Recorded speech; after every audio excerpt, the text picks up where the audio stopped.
What's going on? It is very good, sir. It is very good. Happy day. Happy day. Yeah, good to see you. Yeah, it's good to see you, man. It's good to talk to you. Hey, so what's red line? What's red line? Yeah, that's cool. Yeah, so I just did a math class on it. So call it red line to renewal, just because when I think of red line, I think of like an allostatic load where the body is just in this sympathetic mode all the time, and it's obviously going to increase more wear and tear, increase our chance of getting metabolic diseases. So just label it red line, like the car, right? If you're in red lines, like we need to shift gears, we need to get back down. So it's like bringing people from red line, from that sympathetic mode to parasympathetic mode, and I do it through mindfulness, but just helping people kind of take control of their internal environment. Yeah. Not allowing the external to dictate what the internal does. So yeah.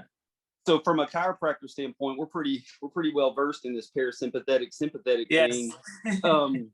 What does that mean for people out there? I'll tell you what, I'll explain sympathetic, you explain parasympathetic. Sympathetic is that system of fight or flight when you all of a sudden get jumped, like when you have a jump scare, but also if you are living in that jump scare mode where your heart's racing, your lungs are breathing, and your digestion's not working right now for the next 5-10 years, then you're really not going to heal the way that you're supposed to. Parasympathetic. So parasympathetic is I like to think of it like you just described, like I like to think of like a sports car.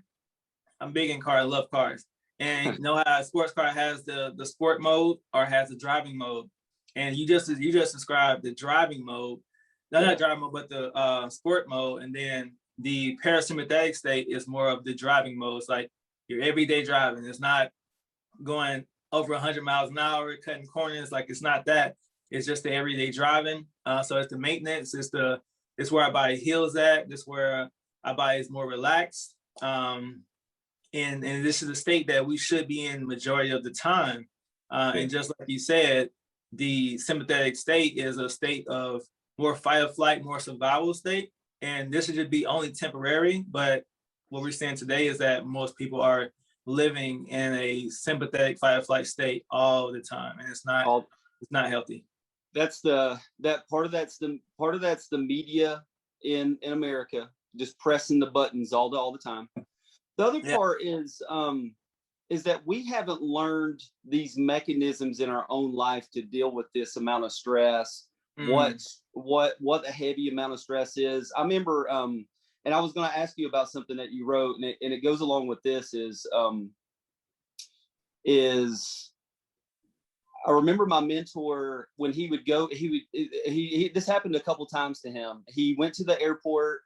He missed his flight. He was late to the airport. He missed his flight. And it was very easy when you miss a flight, when your wife was running you late, to get super frustrated and to be burdened by that. But what he kept on saying over and over again was that what I do is as I go and search for these burdens, and then I try to turn that into a blessing. And so what he would do if he was late to the airport, he would stay at the airport for the next 3 or 4 hours, and he would just go around talking to people. He would tell people about chiropractic, about their lifestyle, and just really just try to press into people. Yeah, super cool, man. And that's something that I've taken to the heart. Like when I injured myself recently really bad. I really tore my ankle up pretty bad. And man, the moment that I submitted to it, the moment that I went, you know what, I'm not going to be able to adjust for a month. And that's the first time in my whole career, everything went well. And it was like, I went from sports car, to driving mode instantly. And you said something, you said you're no longer in the driver's seat of your own mind, which means whoever is driving has hijacked your body. This comes after, if you need permission to go outside without a mask, then you've lost your mind, body, sovereignty. I know you got a bunch of quotes, man, and I'm not trying to just pick up all of them, but that one hits me because I don't need permission to be happy. I don't need permission to take control of this life that I have,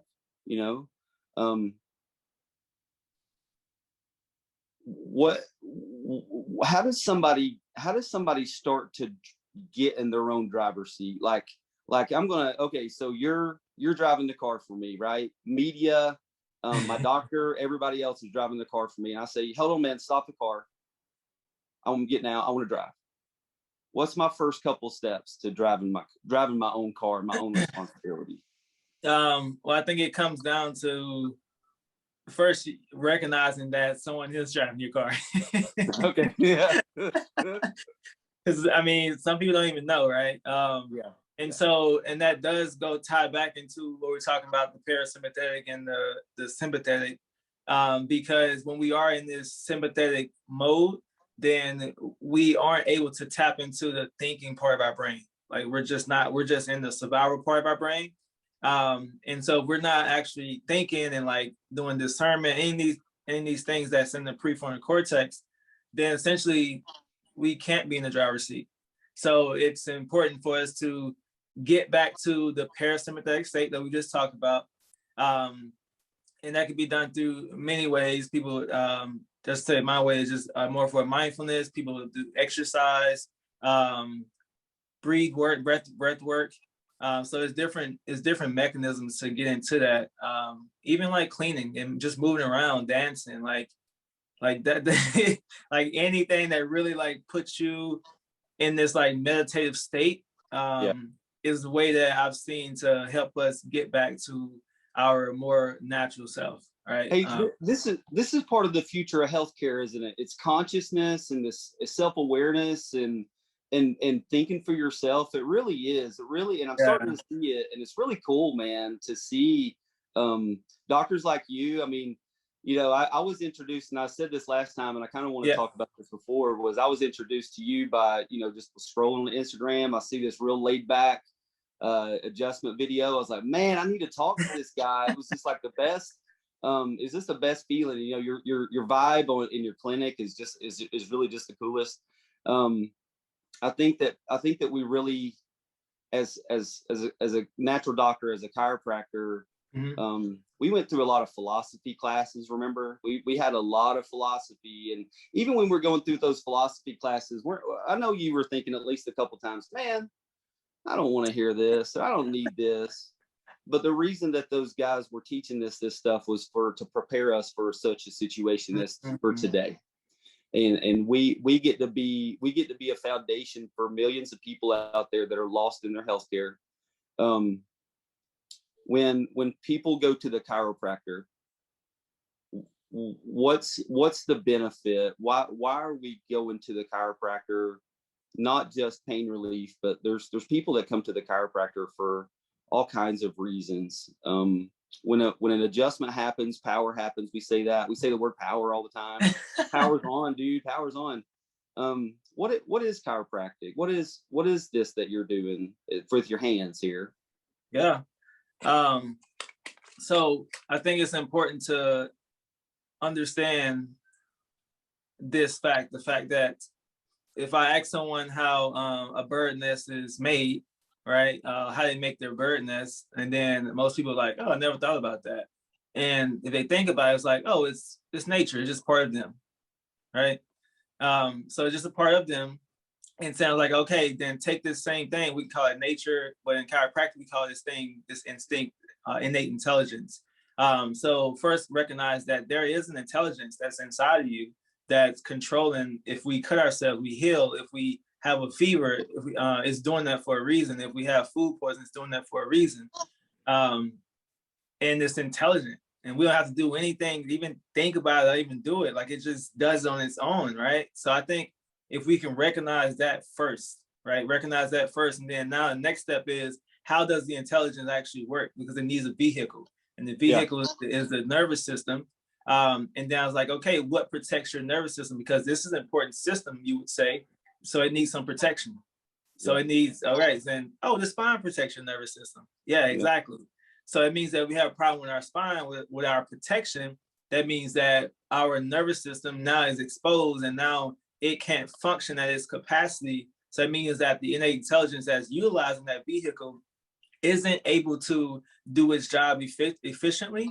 So as a chiropractor, my best way of describing that is that in the fact that I'm here to find the subluxation, the misalignment in the spine, where the armor is at its weak point, essentially, and essentially bring more harmony to that to allow your nervous system to function like it should, which allows the innate intelligence to express itself to its optimal potential.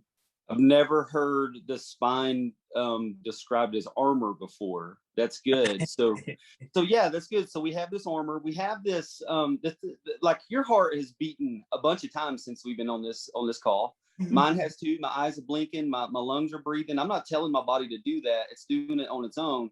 At the same time, I'm not peeing in my pants here because my body's doing that too. It's holding it's holding that. But I'm also thinking at the same time, and the more that my brain starts going and I actively engage this thing, a couple of things can happen.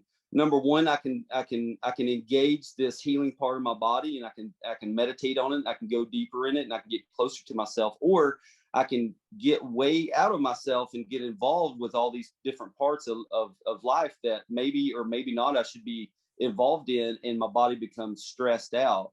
And so now when I get stressed out, I start to breathe a little bit heavier. My heart starts to beat a little bit more, and I'm going towards red line, and I'm getting out of my driving mode. And this is bad news for healthcare, isn't it? Yes, 100%. So you said, you said a bunch of stuff, Dr. Ray. Yeah. No, I'm always saying stuff. Last thing I wanted to ask you today was, your health was never my responsibility. As a doctor, we have the ability to teach people, to educate them, to inspire them, to motivate them that you should eat this, not that, exercise this way, not that way, have these relationships. The relationships are a huge deal in people's lives. Huge. As a doctor, I know you probably have done this before too, is that a patient comes in, they're really burdened by something, and then you leave the office and you go, man, I want to help that person even more. And I shoot them an email, or I give them an extra call, or I press in. But you have to take the reins of your healthcare. You have to be the one that steps up and goes, okay, I'm going to make the decision today. What we're seeing in today's is that people are losing their influence. The media, people are starting to wake up as far as like, man, that can't be the way. No, it can't be the way. That the only way that this pandemic goes away is a shot and more masking. Like, there's just no way. There's just no way. And so how do people start to take, like, how do they get out of the fear? Because like, if I'm responsible for my health, Dr. Ray, man, I sure have a lot of people telling me that I need to do this and do that and do this and do that. And there's a lot of misinformation out there. I hear this really cool natural doctor talking about this, all this hopeful stuff. And then I hear this other thing on media that is like totally opposite of what this man is telling me. And I start to get gaslighted. I start to get, wait, which one is real? This is real. And if it's not, and so how does someone start to really take care of their mind and start to become responsible with their health care? Like, how do we take these steps here? So like you said, as the healthcare provider, whatever healthcare provider you may be, is our job is to educate people, right? Literally, doctor means to educate, and to educate literally ties back into, it doesn't mean to like push something down someone. It means to actually draw out. That's the Latin root of it. And so when we say draw out, that means that we have all the intelligence inside of us. We just need to be reminded of it. And when we're reminded of it, we're like, oh, that's truth, because it feels amazing. Yes. We right? have there's an inner feeling that goes along with truth. And, and you've got to recognize that is in your heart. Like, you've got to reckon it's the same. Your dad, I'm a dad. When, like, there's something about the love for these kids and the way that feeling, that innate, that intuition that you have, that, man, something's wrong with my kid today. Something's wrong, or he's feeling better, or you know what, he's, whatever it is. There's an innate reaction, an internal reaction in our own hearts and our own bodies that we go, that's right. What he's saying is absolutely right. I like that, man. Yeah. And That's good. and I think the next step in that is, you kind of just said it, is as parents, we're able to spot out when our kids aren't expressing health, like to their optimal potential, right? Because when you're sick, that's still in form of expressing health, right? But they don't feel good. But also, let's take that to adults. And I think as society, we have become dependent first on these things of suppressing the symptom. And right, I like to say that, like, symptoms are meant to be listened to, not to be suppressed. They're meant to be expressed, not to be suppressed. So because we're suppressing all of these symptoms, then we don't know what that feeling feels like, right? Because we are suppressing it. Like, we don't want to be uncomfortable. But if we listen to our bodies, then it will tell us a lot. It will definitely start to tell us a lot. And then I think that's the road to taking responsibility for your health and knowing, like, okay, all right, I have a headache. They like, okay, like, what is this trying to tell me? Like, like, have I drank water? Am I dehydrated? That's right. Move, like, what does that look like? And I think those are the steps into this whole taking responsibility. And also, from our healthcare providers, we need to be educating and empowering our people and letting them know that it's not us that heals their body. We are just facilitators in their healing journey. Come on now. So you're a teacher, but the main person, the main doctor in this person's body, or for this person's body, is in their body. Like, right? The doctor lives inside of you. We shouldn't really have symptoms. We shouldn't have headaches. We shouldn't have back pain. We shouldn't have digestive issues. If we end up having something like that, then we should recognize it, and that's something normal. It may be common. A lot of people have this. A lot of people have headaches, and that sucks, man. Yeah. But I generally don't. And so because I'm having this headache, it can't be a lack of Aleve or a lack of Tylenol. There's got to be something else. And it's probably something simple. I probably need to sleep a little bit more. I probably need to drink a little bit more water, or exercise, or anything, or go to the chiropractor, or anything like that. Yeah. Discernment's a big deal. We have to have, this goes along with both of them. So you said that we silence our symptoms, so we don't express what it is, that because we tamp our health down because we take things to suppress our symptoms, and we don't listen to our body.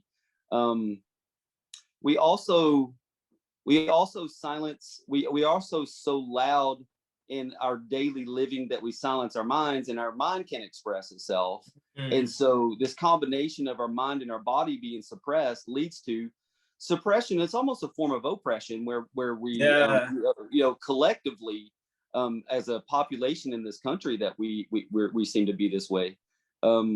You don't lack anything. I love that. You're not lacking anything. You're just lacking the ability to express the health. The health is there. You gotta find it, man. So there's a lot of tension in, man. We got a lot of stuff to talk about today. Thank you, by the way. Thanks for spending this time with me, man. It really means, I appreciate it. It really does mean a lot. Because I think that just because we're in the same profession, we get to really see and feel just what people are going through. Yes. Whether or not, we don't have to get into this whole debate on the jab, but I would say this is that there's so much tension on one side to force somebody else to do something else. What is that pressure about? Where is that pressure coming from? The other day you asked me, you said, hey, you think there's money in natural health care? Yeah, there's money in pharmaceutical care. There sure is. And yes, absolutely. It doesn't matter if you're a teacher, I've met so many people over the last couple of weeks that they're not doctors, but they sure are helping people with their health. We can all do this.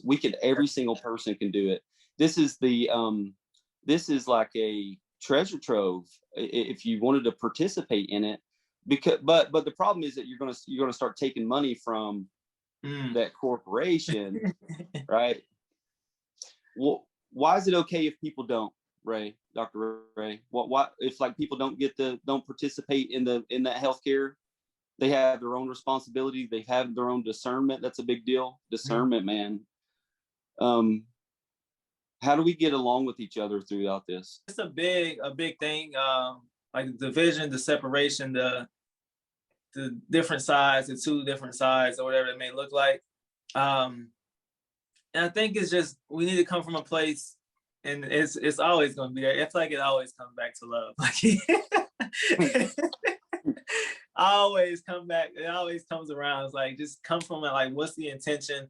You need to understand and recognize that first, that each person has totally different experiences. Each person has totally different perspectives, perceptions, and they're in different places. We're all in different places. So it's not on us to, I think it's on us to, if we can educate, right? We can bring some awareness to help people draw this out. But if they don't, then it's like, it's okay, because I feel like if we've done our part, then that's all that matters. And it's not that, okay, you're wrong because you think this way. That's right. But why do they think that way? Like ask your question, like, what was your upbringing? You know what I mean? Because that plays a big factor. But I don't think we're like stepping back and seeing, okay, why is this person thinking this way? Yeah. Why are they looking at the news and giving them this much credit, or from Dr. F, giving him this much credit? Like, you know what I mean? Like, it's all about asking the why. And I think it goes back to the way we were brought up, which obviously creates our belief systems, limiting belief systems, our foundation. And so what is the foundation? So I think it's just recognizing that we all have a foundation, and it may not agree with what our foundation is, and it's totally okay. But as long as I'm coming from a place of, my intention is to love and educate and empower you, that's all that I want to do. And you can take it or you can leave it. It doesn't matter. But I'm not, like, I'm still here for you. It's not that I'm going to like shame you or just, like just talk bad about you because like you don't think like I do. And sure. Yeah. And that's a big problem with the just in general in the world today, is that if you're not on my side, you must be on the other side. No, I'm just kind of on my side. You know what I mean? I'm just doing my thing. And the individuality is freedom. Health autonomy is freedom. When we have the ability to make our decisions on our own, this is my biggest issue with all of it, is that I just want to make my own decision without somebody being so forceful. You should be able to make your decisions without being so forceful. And once again, coming back home to love, man. No, dude, we have gone through a lot here, and our parents have gone through a lot, and we're carrying generations of burdens here, and we don't have, but we can shed them off. We can take these burdens off of and begin to love each other and come to an agreement that we're not going to be in agreement all the time. Let's come to an agreement that health autonomy, that you're responsible for your own health care and nobody else is. And it's unfortunate if you get sick or whatever it is. And you can get sick if you're doing natural health care. You can get sick if you're doing full-blown medical care. It doesn't matter. But let's just all agree and start to agree that we're responsible for our own health. Dr. Ray's not responsible for my health. And Dr. Jake's not responsible for your health. Yeah. But as a docere, our job is to teach. I love this. Withdraw, pull it out. Yeah. See what happens. When you expose yourself just a little bit, light shines on it. Sometimes it hurts. Yeah. Sometimes it's very rewarding. When you can finally break off that burden and break off that thing that holds you back and really experience life at its fullest. And just to touch on that just a little bit, and you had said more so of when we put each other in these different camps. It's like, if you're right, you're left, Republican, like, you know what I mean? But the thing is, I think once we talk about mind, body sovereignty and autonomy, I think once you put yourself in a camp, you lost your mind, body sovereignty already.